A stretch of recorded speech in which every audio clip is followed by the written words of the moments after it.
Hola, ¿qué tal? ¿Cómo están? El día de hoy, aquí en Zona Cero, vamos a platicar de dos temas que son obligados. Uno de ellos, el conflicto que se ha generado para el gobierno federal después de que se han detonado un sinfín de datos, de documentos, de información privilegiada, de información que estaba custodiada en el búnker digital de la Secretaría de la Defensa Nacional, que fue vulnerado por este grupo denominado Guacamaya y que hoy por hoy los tiene en jaque. Se han descubierto una cantidad impresionante de datos, elementos que nos demuestran que el gobierno y que la Sedena han actuado en contra de México. Y vamos a poner algunos ejemplos de lo que hemos conocido hasta el momento. Arrancaron con la falsedad y sobre todo la forma en la que han ocultado la verdadera condición de salud del presidente. Fue con lo que se detonó. Hubo un ataque cibernético. ¿Pero los datos sobre su salud son ciertos o no? Sí, son ciertos. Sí, yo estoy enfermo, tengo varios padecimientos. Solamente hay una cosa que no tengo, lo del alcohol, pero lo demás sí. Y otros males, todos los que se mencionan ahí. Pero atrás había mucho más. Ahora se ha vinculado o se presume una vinculación del ahora secretario de Gobernación, que cuando fue gobernador del estado de Tabasco, bueno, pues puso al mando de las fuerzas policíacas a personajes ligados con el cártel Jalisco Nueva Generación. Pero ese es uno más de los muchos que se han conocido. También se ha hablado del mal manejo de la Secretaría de la Defensa Nacional en el tema de las medicinas y de las vacunas en plena etapa de COVID. Y ahora también se sabe que el ejército, en medio de todo lo mucho que ha espiado, que es otra de las cosas que han quedado al descubierto, de lo mucho que han espiado, contrario a lo que decía el presidente López Obrador, de que ellos son distintos y de que no espían a nadie, bueno, pues lo que hemos descubierto es que no solo espiaban, sino que esa información que tenían de particulares, evidentemente no se utilizaba para temas de inteligencia.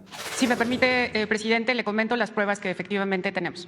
La primera es que se confirma la infección de estos teléfonos a través de un análisis forense que realizó Citizen Lab, que es de la Universidad de Toronto, y que confirma la infección de Pegasus justamente cuando estas tres personas se encontraban investigando temas relacionados con violaciones a derechos humanos cometidos presuntamente por la Sedena.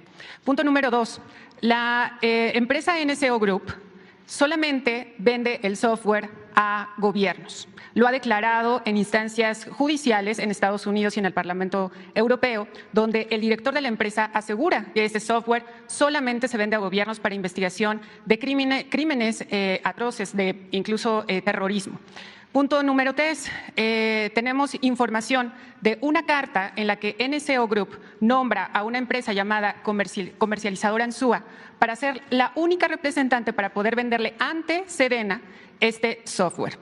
Luego, también tenemos otra información que es un mail de la Sedena, en este hackeo que hizo Guacamaya, donde se informa la compra de un software a esta empresa, a Comercializadora Ansúa, y este software es de monitoreo remoto. Se informa que el servicio se cumplió, que se pagó incluso, y por lo tanto, presidente, pues las pruebas, digamos, están ahí. O sea, la Sedena hace una compra a la empresa que está autorizada, Pegasus.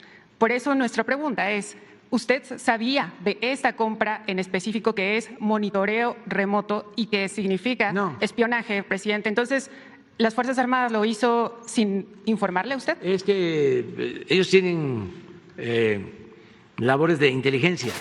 Pero lo que sí era de inteligencia tampoco lo usaban, porque tienen al descubierto, como en Guerrero, por ejemplo, en dónde está ubicada la tienda de armamento, tienda llamémosle así, el lugar en donde el crimen organizado adquiere el armamento.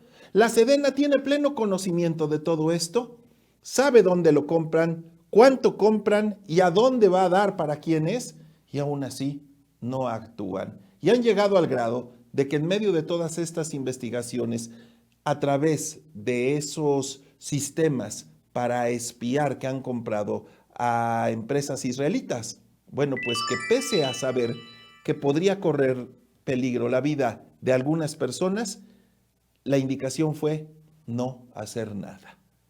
Como dice López Obrador, abrazos, no balazos, mientras el crimen organizado se despacha. Pero son más de 25 millones de documentos los que tiene Guacamaya y que ha cedido las claves de acceso a algunos medios de comunicación. Quiere decir que esto apenas empieza, está desmenuzándose toda esa información y si hoy están en jaque, bueno, pues creo que pronto podría estar la propia Sedena en situación de jaque mate ante la sociedad. Y por otro lado, el día de hoy quiero platicarles de lo que aconteció. Decíamos, en el Senado de la República, previo había pasado por la Cámara de Diputados, el hecho de aprobar con 2/3 partes la militarización del país. Resulta increíble, me parecería incluso hasta estúpido que alguien en medio de todo esto que conocemos hubiese votado a favor de que se militarice el país cuando estamos viendo los excesos en los que ha incurrido el ejército y que apenas conocemos la puntita del iceberg. Pero pese a eso, lograron esa votación a través de presiones, de chantajes, de extorsiones, de amenazar con meter a la cárcel a legisladores, de perseguirlos en su patrimonio. Bien o mal ha habido, pero al final ha sido todo a la mala. ¿Por qué? Porque López Obrador se resiste a cambiarle una palabra a esa ley que mandó, y aunque ahora le hicieron algunos remiendos, no es para otra cosa más que para justificar el por qué ahora sí los priistas y por ahí algún perredista como Miguel Ángel Mancera votaron a favor. Tienen en este momento ya las condiciones para que se militarice al país con todo lo que implica. Pero fíjense cómo se hacen las cosas diferentes y cómo la política puede ser tan distinta. En el caso Puebla, se presentó una reforma a la ley del Poder Judicial. Se va a reformar judicialmente pues toda la base con la que se sostiene la administración de justicia en este estado. Y bueno, pues se dio a conocer cómo sería esto. Y más allá de que pueda haber algunos puntos que se puedan cuestionar si son o no constitucionales, aquí lo interesante es que hubo un cabildeo eficiente, me imagino, de gente del gobierno estatal, Secretaría de Gobernación probablemente, es decir, los personeros, en este caso del propio gobernador, que hicieron esa labor de cabildeo, los diputados de Morena, en este caso Sergio Salomón seguramente, y ahí hubo una negociación, hubo pláticas, hubo quítale, ponle, que me das, que te doy, y bueno, pues al final lo interesante de esto es que, a diferencia de cómo se jalonean en San Lázaro, cuando se hacen las cosas políticamente correctas, insisto, políticamente correctas, pues se pueden llegar a acuerdos como al que llegó el jueves pasado el Congreso del Estado, en donde se votó esta ley, que sin duda tendrá beneficios para los poblanos, pero se votó por los 41 diputados que conforman esta legislatura. ¿Qué diferencia cuando en lugar de utilizar la política con la frase aquella definitoria de que la política es el arte de comer sapos sin hacer gestos? Bueno, pues a diferencia de esa frase que irónicamente utilizó Carlos Fuentes en su momento, bueno, pues qué mejor que ir a la de Aristóteles, que dicen que la política es el arte con técnica para gobernar.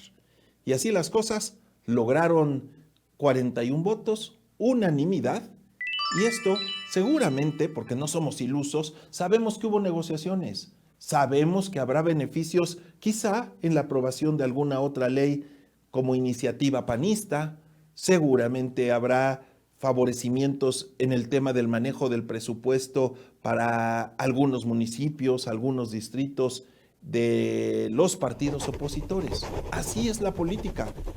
Pero lo más importante es llegar a acuerdos y en el caso de Puebla, pues tanto gobernador como legisladores lograron lo que en San Lázaro y en la Cámara de Senadores parece imposible.